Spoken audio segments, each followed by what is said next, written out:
ایک میرا ہی رحمت میں دعویٰ نہیں، شاہ کی ساری امت پہ لاکھوں سلام۔ غوث اعظم امام التقا والنقا، جلوہ شان قدرت پہ لاکھوں سلام۔ کاش محشر میں جب ان کی آمد ہو اور بھیجے سب ان کی شوکت پہ لاکھوں سلام۔ تو مجھے جو تجھ پہ سلام پڑھے گا، اگر آپ چاہتے ہیں آقا ہمارے ہو تو نبی پہ درود و سلام پڑھیے، اور یقین جان لیجئے جب امتی اپنے آقا پہ محبت سے درود پڑھتا ہے تو میرے آقا خود فرماتے ہیں میں اپنے امتی کے درود کو سنتا بھی ہوں اور اس کا جواب بھی عنایت کرتا ہوں۔ اسی محبت سے جس کی جو حالت ہو، جو جس طریقے کا ہو، اپنے نبی پہ درود پاک رسول سے اللہم صلی علی سیدنا حبیبنا قدینا مولانا بعد سلیم صلاۃ و سلام یا رسول اللہ۔ اللہم صلی علی سیدنا و شفیعنا و حبیبنا مولانا محمد وعلی آلہ وصحبہ وازواجہ وذریاتہ اہل بیت اجمعین۔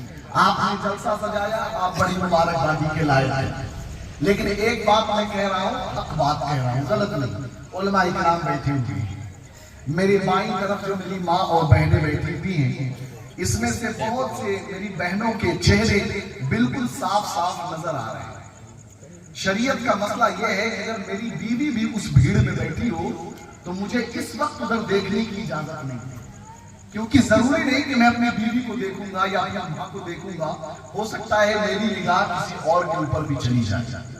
اس وجہ سے آپ جلسہ سننے آئی ہیں، مبارکبادی کے لائق ہیں کہ آپ تعلیم کے لیے آئی ہیں کہ میں نبی کا دین سیکھوں، لیکن نبی کے دین کو سیکھنا ہے تو اپنے پردے کو باحیا رہتے ہوئے وقار کے ساتھ، عزت کے ساتھ سننا ہے کہ کہیں سے کسی طریقے سے نبی کے دین پر آنچ نہ آنے پائے۔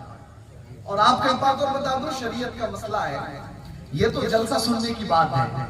اگر کسی عورت کو وضو بنانا ہے، حضرت بھی تشریف فرما ہے، عورت کو وضو بنانا ہے نماز کے لیے، اور وہ اپنے آنگن میں جا رہی ہے وضو بنانے کے لیے اور آستین سمیٹ رہی ہے، تو وہاں پر کوئی چاہے مومنین کی ماں، ان کے لیے قرآن فرما رہا ہے کہ اے نبی کی عورتیں، نبی کی بیویاں، جب تم کسی سے بات کرو تو تم نرم انداز میں بات نہ کرو، ہو سکتا ہے تمہارے آواز کی نرمی پر کوئی دل کا مریض کمزور پڑ جائے اور فدا ہو جائے۔ یہ قرآن میں لکھا۔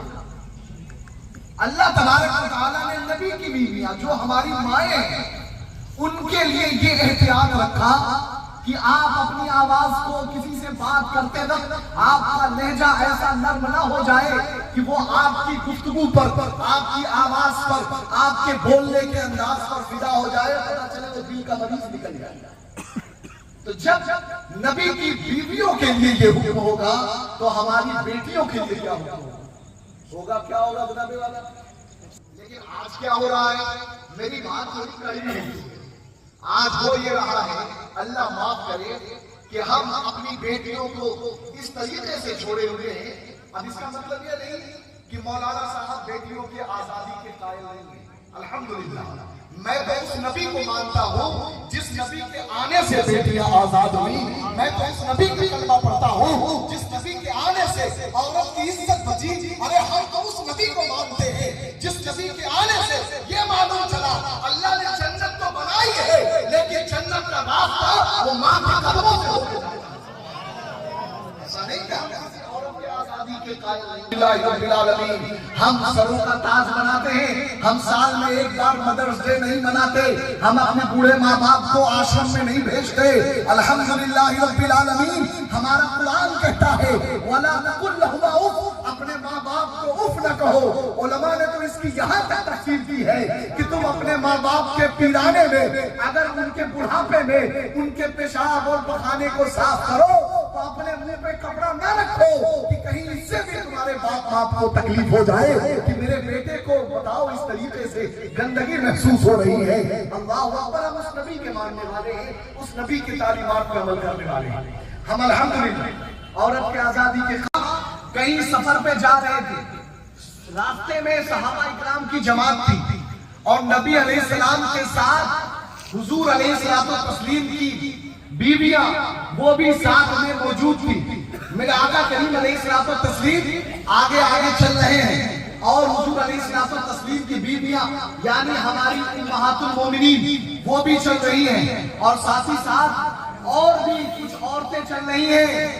ایک صحابی ہیں, نام یاد کر لیجئے, ان کا نام ہے حضرت عائشہ. کیا نام ہے جی؟ بہت بہترین آواز کے مالک, بہت شاندار خوبصورت آواز, بہترین انداز میں نعت پڑھتے تھے. نبی علیہ الصلوۃ والتسلیم ساتھ میں چل رہے ہیں تو دل میں خواہش ہوئی کہ میرے نبی تو میرے ساتھ میں ہیں تو کیوں نہ اپنے نبی کی نعت پڑھ دی جائے. انہوں نے اپنے نبی کی نعت پڑھنا شروع کیا, مترنم آواز, ایک خوبصورت آواز میں. جیسے ہی آپ نے نعت پڑھنا شروع کیا, میرے نبی علیہ الصلوۃ والتسلیم نے کہا عائشہ چپ ہو جاؤ کہ اس جگہ پہ نازک شیشیاں بھی چل رہی ہیں. یہ نبی علیہ السلام کی حدیث پاک ہے.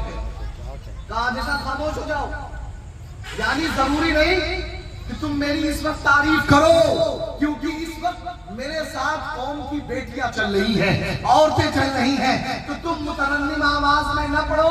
وہ صحابی رسول تھے, اللہ کے نبی نے ان کو منع کر دیا نہ پڑھو. ہو سکتا ہے تمہاری آواز پہ یہ جو نازک شیشیاں ہیں کہیں ایسا نہ ہو کہ کوئی پھسل کے ٹوٹ جائے جی.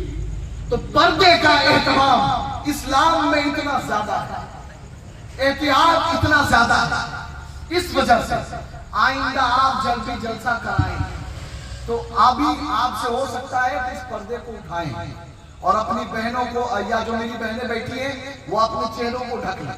تو آئندہ سے اس کا خیال رکھیں کہ پردہ آپ اور اونچا رکھیں تاکہ چہرہ نہ دکھے. بہرحال اللہ اکبر. اللہ تبارک و تعالی ہمیں بولنے, سننے, سمجھنے کی توفیق عطا فرمائے. میرے پیارے میرے عزیزوں, میرے محترم, حضور غوث اعظم رضی اللہ تعالیٰ عنہ کا یہ مہینہ ہے اور آپ نے اسی نسبت سے غوث اعظم کی محفل لگائی ہے. اسی نسبت سے لگائی ہے نا جی. تو اب ایک سوال کا جواب دیجیے, غوث اعظم کی سب سے بڑی کرامت کیا ہے جی؟ ہاں بتائیے صاحب, کسی کو پتا ہو؟ دیکھیں, ہاں میں یہی سمجھ رہا تھا, کیا مردوں کو زندہ کر دیا, اتنی بڑی کرامت ہے نا. 12 سال کی ڈوبی کشتی آپ نے زندہ کر دیا. ارے یہاں تک کہ اگر کسی کی قسمت میں اللہ اکبر, یہ اس پہ بھی بہرحال اس کو ایکسپلین کرنا پڑ جائے گا. اللہ تبارک و تعالی جب تک کسی بندے کے حق میں قضائے الہی یوں سمجھ لیں کہ جب تک اللہ تبارک و تعالی نے رکھا, لیکن اللہ تبارک و تعالی اپنے ولی کی دعا سے کبھی کبھی بندے کی قسمت میں کچھ چیزیں تبدیل کیا کرتا ہے, جیسا اس کی شاعری. تو غوث اعظم رضی اللہ تعالیٰ عنہ کی تو یہ بھی بہت بڑی کرامت ہے کہ جس کے سلب میں بیٹا نہیں اس کو بیٹا مل رہا ہے نا, کتنی بڑی کرامت. لیکن میں آپ کہ غوث اعظم رضی اللہ تعالیٰ عنہ کی سب سے بڑی کرامت کیا ہے؟ کشتی. ابھی بھی نہیں سمجھا. غوث اعظم رضی اللہ تعالیٰ عنہ کی سب سے بڑی کرامت نہیں سمجھے. ایک مثال سے سمجھاتا.